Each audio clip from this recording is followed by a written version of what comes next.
Hello everyone, and welcome back to the history of the Jebus dynasty, where last time we saw King Merca become Emperor Merca, retaking the Holy Roman Empire that his father had briefly won, and then going about a series of expansions, including leading a successful holy war to take Jerusalem.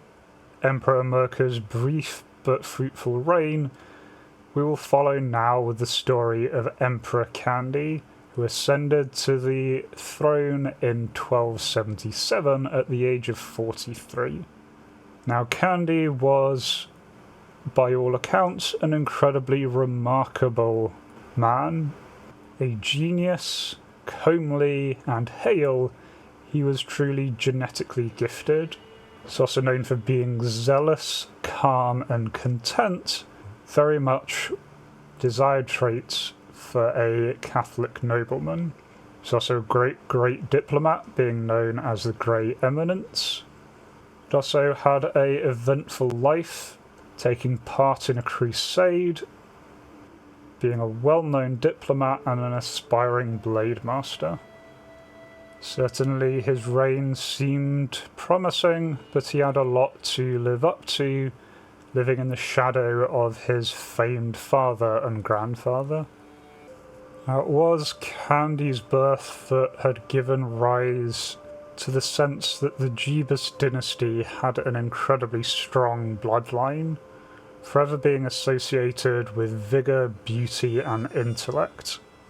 And from then on, they consistently gave rise to strong, attractive, and intelligent children. And as the start of this new era of the Jebus line, Emperor Kandy was known as the Blood Father. For the first years of his reign, Kandy would focus on majesty, promoting the prestige of the Holy Roman Court in Palermo. Notably, he also inherited the throne during a war and the invasion of the Sinai Duchy. The war would not last long, and with the capture of the enemy emir, Kandy was able to bring to a close this first war of his reign. Emperor Kandy also set about a new tradition of handing down tactics from father to son, so that tactics could be inherited throughout the generations, giving the Jebus troops an advantage in combat. To begin his reign, Kandy would hold a grand feast at Palermo, with the unsettled Duke Victor of Verona being made the guest of honour. The feast settled some issues, however, Kandy was still faced with a series of factions within his empire, clamouring for independence or the throne. However, a few well-placed gifts among his most powerful vassals brought many onto Kandy's side, and all talk of civil war quickly died out. This freed Kandy to continue his expansion, and he turned his attention towards the west. One of the last Muslim outposts on the Iberian Peninsula, the Baliscia Emirate, would be the first target of Kandy's reign. Coming ashore at Tarragona, Jebus's force of nearly 60,000 devastated the enemy force. Second battle at Alcanis led to 3,000 more enemies being destroyed. Another battle was fought at Bujana, another Holy Roman victory, and at the same time, the Jebus dynasty started being known as a glorious name. Fighting continued, and in June, a major battle was fought at Bujana, which again went to the imperial forces. After yet another battle at Bujana, victory was declared, granting the Empire control down the eastern side of the Iberian Peninsula. And through diplomacy, Kandy brought the Duchy of Aragon under imperial control. Even after expanding his borders, Kandy felt vulnerable to constant grumbling of factions within his empire. To strengthen his own position, he decided to hold another grand tournament, like those of his predecessors.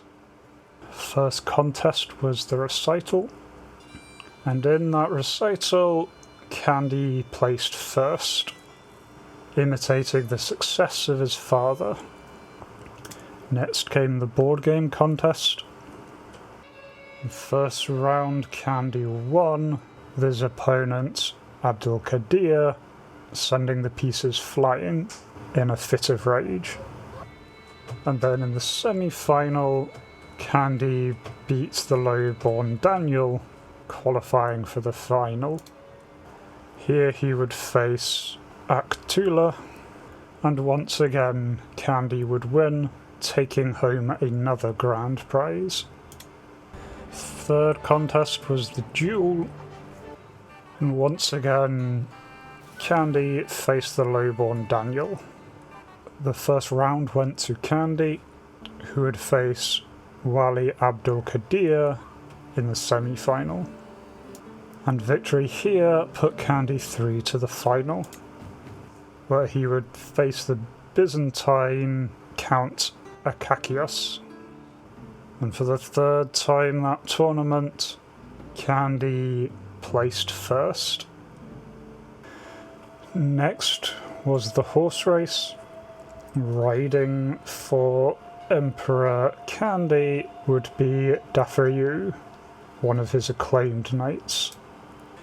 And despite his chosen rider being injured by one of the other competitors, Emperor Kandy's horse, Chestnut, still comes in first place.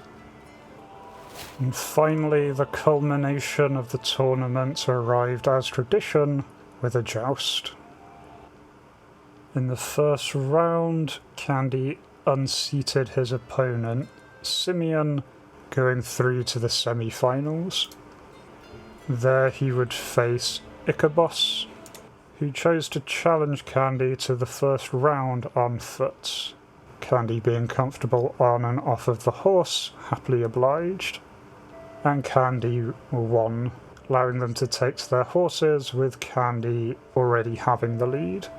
Victory came soon after, with Ichabos being wounded by a shattering spear. The final would then be between the Emperor and Count Akutala, and despite his opponent using a comically oversized lance, Kandy still pressed on to victory. 5 events, the Emperor took first place in all of them. Having already spent a small fortune on grand prizes, Kandy's personal armory was well stocked after the victory, receiving a prize spear, a prize statuette, a prize ring, a necklace, and a wine turn. Also boosting Kandy's renown at all kinds of martial games, be they wit, on horse or on foot.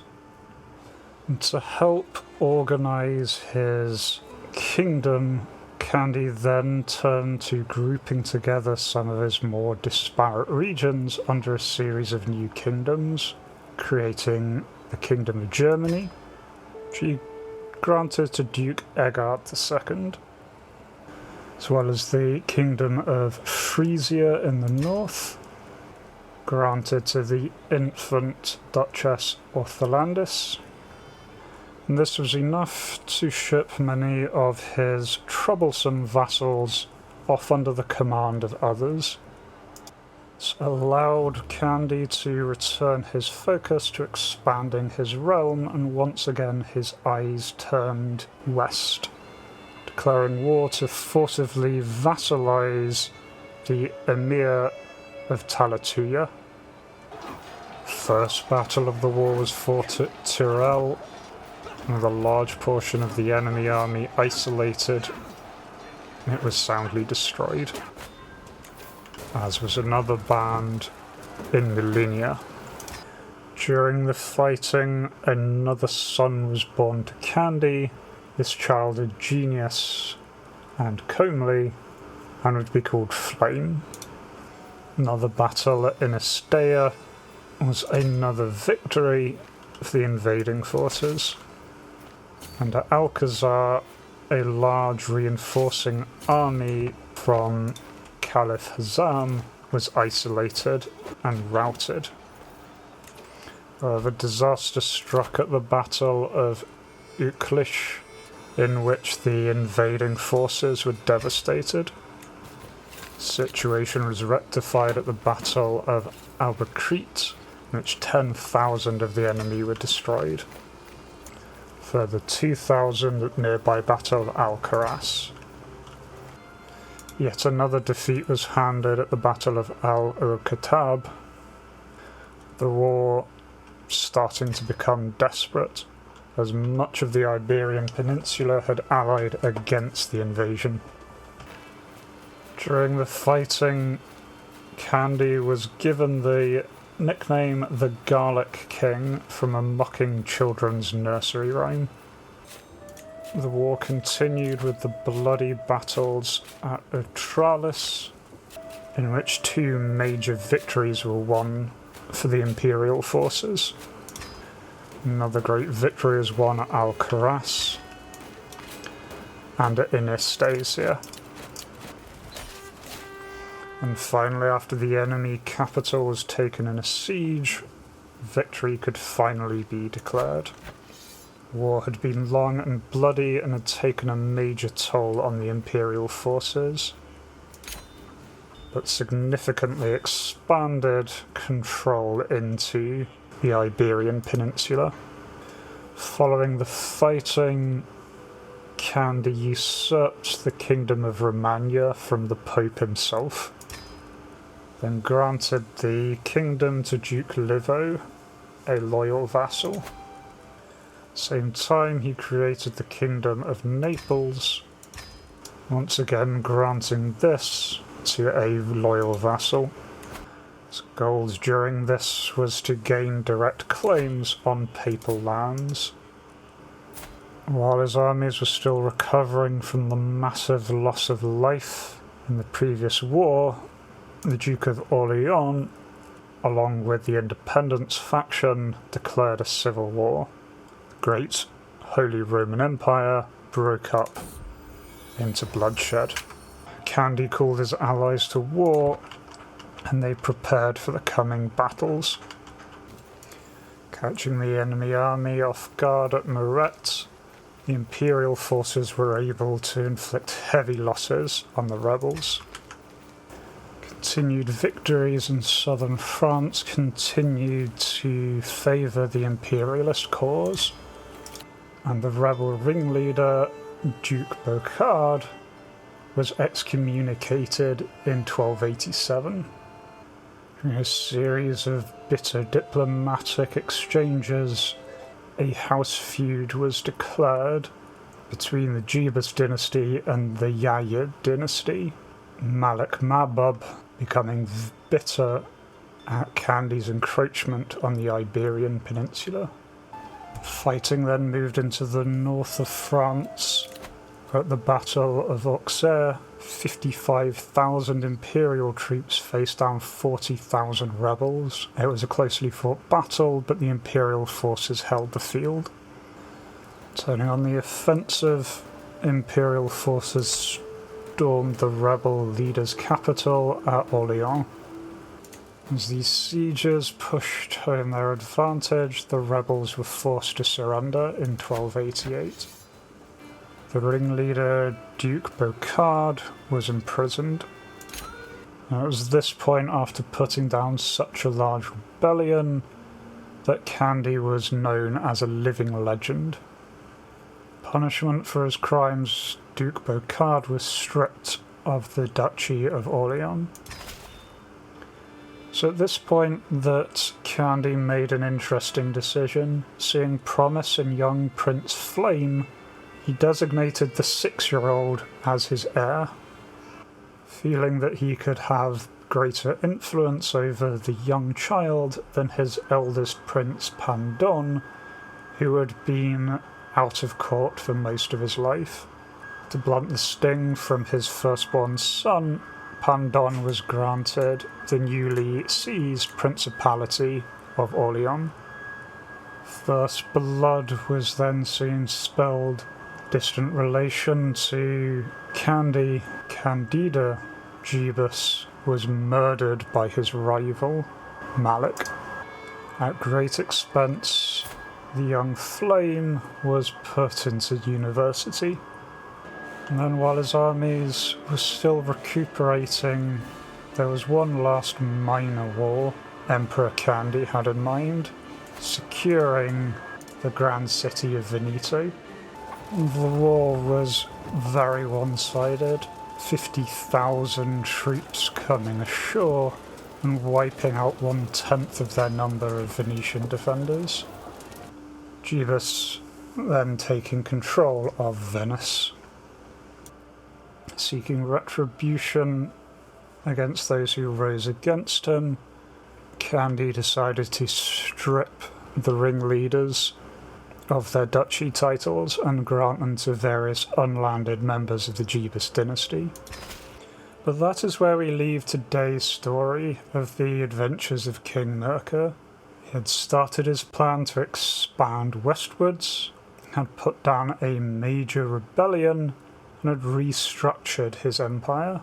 He still had many goals, wanting to push the boundaries of his empire ever further, perhaps even beginning to reclaim the Roman Empire that had fallen so long ago. But for that we will have to wait until next time. Until then, thank you all for watching, and farewell.